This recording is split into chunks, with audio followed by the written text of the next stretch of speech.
Oh, Merry Christmas po mga ka-Chicks Teller. So, ito po yung update natin sa December ngayon. So, we wish you a Merry Christmas mga ka-Chicks Teller sa ating mga alaga. So, huwag kalimutan po na smash that like button. So, para masuportahan po natin ang ating YouTube channel mga ka-Chicks. Or like that button or smash that like button mga ka-Chicks. So, see you at the next vlog mga ka-Chicks. Basta ka-Chicks Teller, lapitin ang chicks.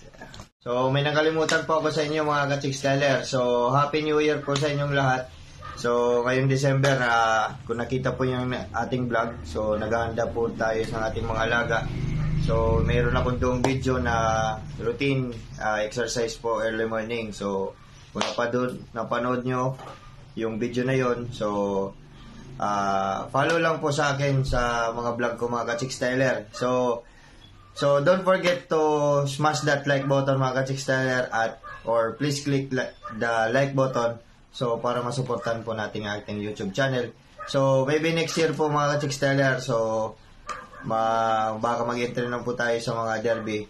So update ko po kayo mga ka-Chicks at maraming salamat at Happy New Year at Merry Christmas po sa ating lahat mga ka-Chicks Teller.